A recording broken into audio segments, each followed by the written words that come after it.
Class 6 থেকে 10 এর যে স্টুডেন্টরা ম্যাপ পদ্ধতিতে পড়াশোনা করে তারাই ক্লাসে টপ রেজাল্ট করে। 10 মিনিট স্কুলের অনলাইন ব্যাচে সারা দেশের 20,000-এরও বেশি স্টুডেন্ট ক্লাসে ফার্স্ট, সেকেন্ড এবং থার্ড হয়েছে এই ম্যাপ পদ্ধতি ফলো করে। এই ম্যাপ পদ্ধতিটা আসলে কি? ম্যাপ মানে হচ্ছে মাস্টার, অ্যাপ্লাই, প্রুভ। প্রথমে আসি ম্যাপের প্রথম স্টেপ, মাস্টারে। যে কোনো পড়াকে সম্পূর্ণ আত্মস্থ করতে ভাগ ভাগ করে সব অ্যাঙ্গেল থেকে অ্যাপ্রোচ করা উচিত। আমাদের ন্যাশনাল কারিকুলামে একটা স্টুডেন্টকে অ্যাটেম্প্ট করতে হয় সিকিউ অ্যান্ড এমসিকিউ, এই দুই ধরনের প্রশ্ন। তার সাথে এই বছরের নতুন সংযোজন হয়েছে এসকিউ, অর্থাৎ শর্ট কোয়েশ্চেন্স। এই প্রশ্নগুলো অ্যাটেম্প্ট করে পারফেক্ট স্কোর করার জন্য প্রতিটা প্রশ্নকে ধরে ধরে প্র্যাকটিস করা উচিত।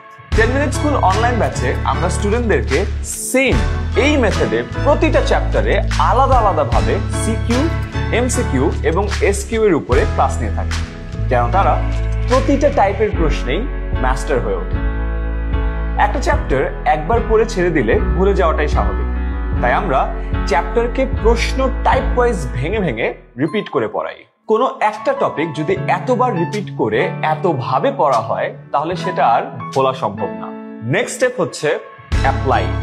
পড়ার পর স্টুডেন্টদের মেইন কাজ হচ্ছে যে পড়াটা মাস্টার করা হলো সেটা অ্যাপ্লাই করা।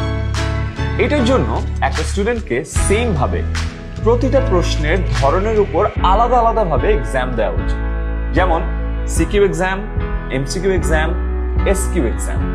10 মিনিট স্কুলের অনলাইন ব্যাচে আমরা রেগুলার এক্সাম, একদম স্ট্যান্ডার্ড প্রশ্ন অনুযায়ী।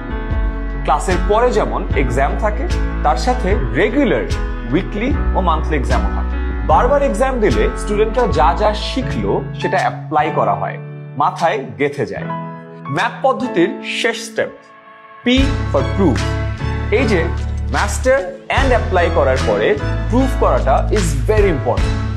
যা যা শেখা হয়েছে সেটা কমপ্লিটলি শেখা হয়েছে কিনা এটার জন্য বেস্ট উপায় হচ্ছে একদম পরীক্ষায় যেভাবে প্রশ্ন আসে সেভাবে প্র্যাকটিস করা। অর্ধবার্ষিক ও বার্ষিক পরীক্ষায় যেমন 100 নম্বরের পরীক্ষা হয়, ঠিক সেরকম প্রশ্নের পরীক্ষা দেয়। 10 মিনিট স্কুল অনলাইন ব্যাচে স্কুলের মূল পরীক্ষার আগে চ্যাপ্টার বেসড এক্সাম এবং ফুল সিলেবাস ফাইনাল মডেল টেস্টও নেওয়া হয়। এরপর সেগুলোর সলভ ক্লাসও নেওয়া হয়, যাতে কারো কোথাও কোনো ঘাটতি না থাকে। এইভাবেই শুধু 10 মিনিট স্কুলের অনলাইন ব্যাচে না, আমি চাই ম্যাপ মেথডে বাংলাদেশের সকল স্টুডেন্ট যেন একদম ফুল সিলেবাসে ফুল প্রিপারেশন নেওয়াটা কমপ্লিট করে। এটা করে তারা যে কোনো বিষয়ে মাস্টার হয়ে অ্যাপ্লাই করে প্রুফ করতে পারবে সবার সামনে।